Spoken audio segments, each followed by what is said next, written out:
ভাই, তোমার একটা কথা বলি। ক। তোমরা দুজন কত ভালো বন্ধু, কেউ কাউরে ছাড়া কোনো জায়গায় যাও না, কিন্তু তোমরা কথা বলো না কেন? এখন আমি তো কথা কইতেই চাই। তাহলে তোমরা দুজন মিল হয়ে যাও। ও কি কারো কথা শুনে, কারো কথা শুনতে চায়? ও তো ওর মতো থাকে, তাইলে মিলটা হুমু কেমনে? রাগ অভিমান বাদ দিয়ে তোমরা মিল হতে পারো না। যে ভুল করছে তারা এসে বলিস আমার সাথে যেন মিল হয়। ভাইয়া, হ্যাঁ বল। আম্মু অ্যাক্সিডেন্ট করছে, তুমি তাড়াতাড়ি হাসপাতালে আসো, রক্ত লাগবে 2 ব্যাগ। কি বলতেছিস? আমি এখনই যাইতেছি।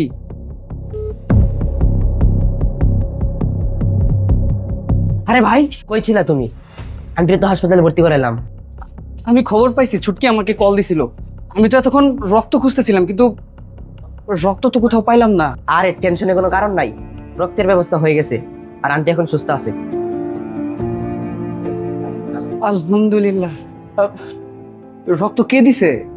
সেটা দিছে একজন। আচ্ছা, হৃদয়ের আম্মার কি অবস্থা? আন্টির তো খোঁজ খবর পাইতাছি না। ওরে কি হয়েছে আমি তো আর জানি না। তুই জানোস না? হ্যাঁ হৃদয়, আন্টির কি অবস্থা এখন? আন্টির কি অবস্থা তুই এখন জিজ্ঞেস করতে আসছস? হ্যাঁ, এই তুই আমার কিসের বন্ধু রে? খালি মুখে বন্ধু দাবি করলে বন্ধু হয় না। একটা মানুষ মারা যাইতাছে, সেদিকে তোর কোনো খেয়াল নাই। তুই এখন সবকিছু শেষ হওয়ার পরে এখন জিজ্ঞাসা আম্মার খবর কি?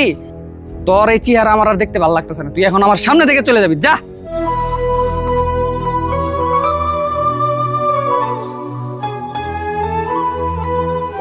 ভাই, তুমি যে তার সাথে খারাপ ব্যবহার করলা, তুমি কি জানো ঘটনা কি?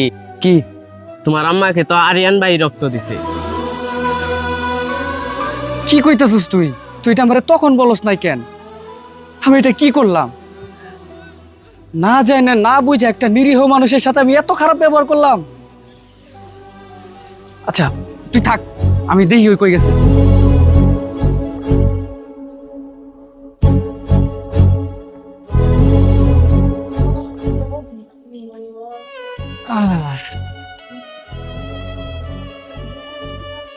আচ্ছা, তুই যে আমার জন্য এত বড় একটা কাজ করছস, তখন আমি তোর সাথে কত খারাপ ব্যবহার করলাম, তুই একটা বার কি আমার বলতে পারতি না? আচ্ছা হইছে তো, এখন রাগ করে থাকবি? কথা বল। কি বলবো তো? তুই কি কারো কথা শুনোস? তুই তো নিজের জেদ নিয়ে বসে থাকস। তুই তো মানুষের প্রায়োরিটি বুঝোস না। তোর খারাপ সময় আমি থাকবো না, এটা কি করে ভাবলি? হ্যাঁ, আমাদের কথা হয় না, তাই বলে কি আমি আমার দায়িত্ববোধ ভুলে গেছি?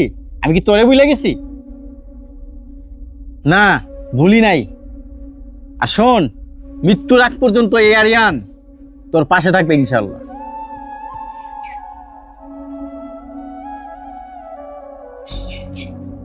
বন্ধু, আমি না বুঝে তোর সাথে খারাপ ব্যবহার করে ফেলছি রে।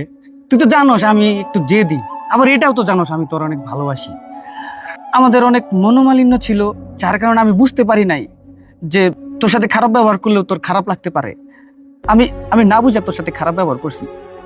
তুই এগুলো কিছু মনে রাখিস না, তুই প্লিজ আমার মাফ করে দে, কোনো কিছু মনে রাখিস না। আচ্ছা হয়েছে, মাপ চাইতে হবে না, মাফ করে দিছি আগে।